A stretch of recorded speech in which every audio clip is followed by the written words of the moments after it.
Welcome to Motor News, and today is the day of Purebred British motorcycle brand Herald. Herald was founded in 2010 in England, Cambridgeshire. At first this team only dealt with the import of retro motorcycles, which were designed in their headquarters in British style and character. Then there was a gathering of strength and movement towards dreams, followed in 2019 by the fierce author's work, Brute 500. It was assembled and designed from scratch, and I want to tell you friends that this is one of the best motorcycles in its class and style all over the planet. I declare this with full responsibility. Herald's philosophy is simple, and its style that everyone loves, a retro style that consists mostly of motorcycles with an A2 license. Today the motorcycle manufacturer already occupies a worthy place in the British motorcycle industry.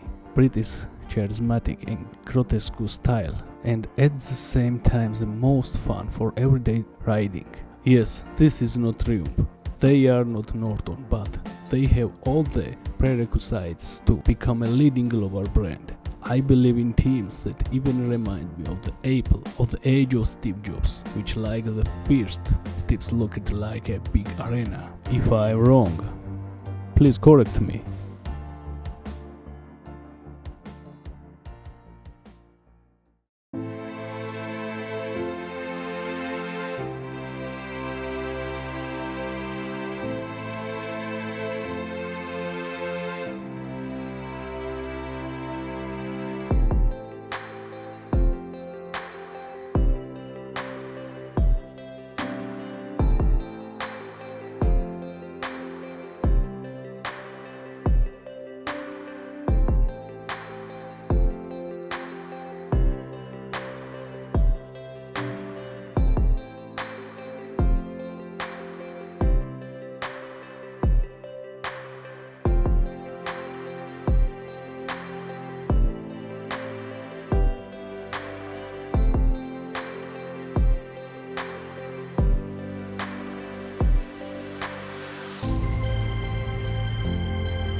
Unfortunately, I have not complete list of Herald motorcycles and I hope to meet them in England. Then I promise to give you a complete motorcycle lineup and more information.